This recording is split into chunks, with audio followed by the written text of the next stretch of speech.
What up? I'm Tyler, and this is a game called Who Would You Follow? Okay, if you had to follow one of these choices, which would you choose? A bear into a cave or a shark into the ocean? It's difficult. I'm afraid of the ocean. You just don't know what's down there. But a bear into a cave seems a little, that's dicey. I would follow a bear into a cave. My opening line would be, "It's very nice to meet you." Is that dumb?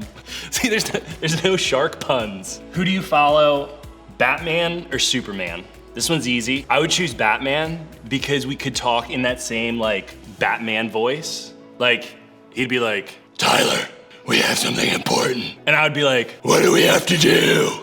If you don't get it, that's how he talks. And that was a spot on impression of Batman. Where are they? Anyway, Batman, would you follow a taco truck or an ice cream truck? I'm guessing this means like, would you follow it down the street? Which I have done before. I really thought I could catch up to it. It turns out, in a race between a truck and a Tyler, a truck is faster. Who would you follow? Luke Skywalker or Darth Vader? Are you kidding me? I'd follow Luke. And that was Who Do You Follow? Now that was me, that was who I follow. But for a second, I'm going somewhere with this. Think about like who you follow. Now maybe that's like, those are like funny made up scenarios. But in real life, like we have the opportunity to follow people. Maybe it's just, if you're on social media, maybe it's you follow somebody on social media. Like I follow a dog named Kiwi. It's a Shiba Inu. It's a type of dog if you don't know. I also follow a cat named Phoebe on Instagram. Yeah, maybe it's social media, or it's like, you follow along with like, you've got like a friend group like leader who like plans all the outings and they do all this stuff and there's like, we should go do this. And you're like, okay, let's go do it. Well, you're like following them. Or maybe it's following like the example of like an older sibling. No matter what it looks like for you, I think we all know what it means to follow something or someone. It means like, we kind of go after what they go after, stick to the path that they're sticking to, live life kind of the way they do. Think about it, like when you play Follow the Leader, you remember playing this as a kid? You do what the leader does in order to win the game. It's like, raise your left hand. I don't remember how to play Follow the Leader. Oh, Simon Says. Yeah, that's probably a better way to say it. Or like when you follow somebody on Instagram, you follow their posts in your feed all the time. You're like, oh, look, Phoebe the cat, doing well today. And when you follow the example of somebody like in your own real life, you might try and imitate the way they're living in some way or another. You see, whether you realize it or not, who you follow can have a really big impact on your life. And I know that because I've been there. When I was in high school, I played soccer. And when I started out, I was a freshman on the team, but there's this guy named Franco. And Franco was one of those dudes he was real good at soccer, but he worked really hard and he was really, really kind to the other players. And I looked at him and said, that's who I wanna be like. He was the team captain at the time, and so I watched him. I watched him when he played soccer, I watched him when he practiced soccer. Not only how he practiced and how hard he worked, but how he talked to the other players. Because I was like, I wanna be a good soccer player, but I also wanna be like a good person too. Like a good team leader. I wanna make team captain one day. So I watched Franco because he was really good at it. And eventually, Franco graduated and I got to be team captain, not just because I knew how to play soccer, but because my teammates like respected me too. Like Franco had a big impact on my life. In big or small ways, who we follow can change the way we like live our lives. And one thing that can change our lives in huge ways is the decision to follow Jesus. When we talk about following Jesus, it simply means choosing to believe in him and trying to live our lives the way he taught us to live them. In other words, being a follower of Jesus means following his lead in the way we live our lives every day. For some of you, that's something you're super excited about. Maybe you've made a commitment to following Jesus already. And if you have, that's so great. For some of you though, you don't even know if you want to follow Jesus. Maybe you have like a lot of questions or don't know what you think about this whole faith thing. Or maybe the idea of following Jesus just doesn't seem that exciting to you. Why? Because for you, following Jesus feels like a lot of work.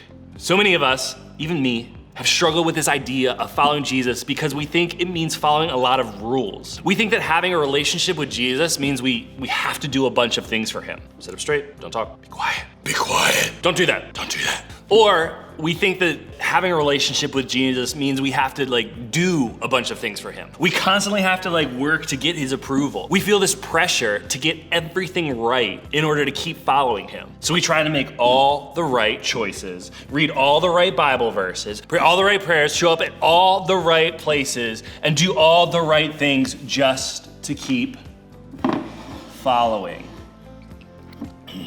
If that sounds like a lot of work to you, it's because it is. Trying to do all the right things all the time is like a never-ending cycle. We try to do what's right, but then because we're human, we mess up along the way. And then we feel guilty, like we suddenly don't measure up to the standard needed to keep following Jesus. The problem is when we look at following Jesus like that, it makes us want to quit. Why would we want to keep going and trying to follow him if we're just gonna mess up and feel bad along the way? I mean, if we're always trying to keep up in order to follow Jesus, what's the point? It just seems like a lot less work to just give up and follow something or somebody else. Believe me though, I get it. But trust me when I tell you that one of the best decisions I've made is to follow Jesus. And it's something that I don't want you to miss out on just because you might be looking at following him the wrong way. So if following Jesus isn't about following a bunch of rules, then what is it about? Well, to find our answer, we're gonna look at a story from a book in the Bible called Luke. That's actually, my brother's name is Luke. This particular book is one of 4 gospels found in the New Testament. The gospels are books in the Bible that give us a real life look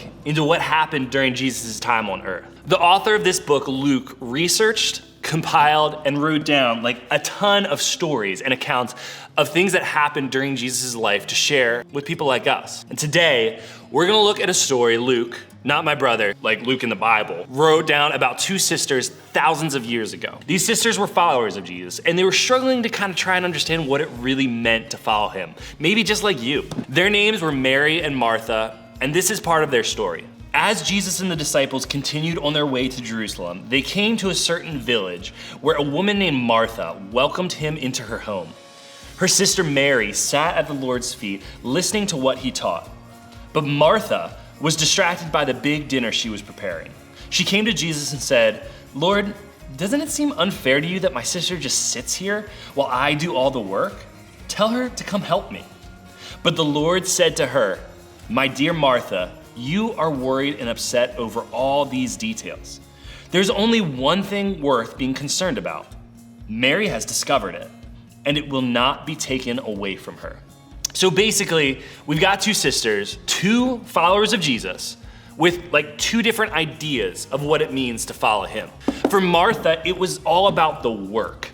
She was focused on doing things to show her love and dedication to following Jesus. She was focused on the work. But for Mary, following Jesus was more about the relationship with him. Instead of trying to do more or work harder or show him that she knew the right things, she simply sat and listened. She spent time with him to show her love and dedication to following him.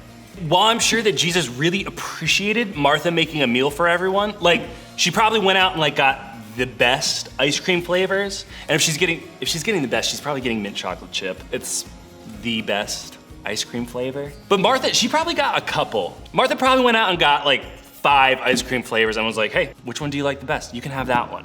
Everybody gets their own ice cream. I don't think there was ice cream back then. But it wasn't Martha's work or performance that he valued the most. Instead, it was actually Mary's heart for him. Mary's desire to simply be with him, learn from him, and love him mattered more than all the work or ice cream in the world. Part of following Jesus is following the example he set for us in the way that he lived his life. That's definitely important, but it's not the most important thing. The goal of following Jesus is the relationship that we have with him. That's the most important thing. And if, like Martha, we also get so focused on trying to do the work, we can miss out on the relationship along the way. See, following Jesus means having a relationship with him, a relationship where the work is already done.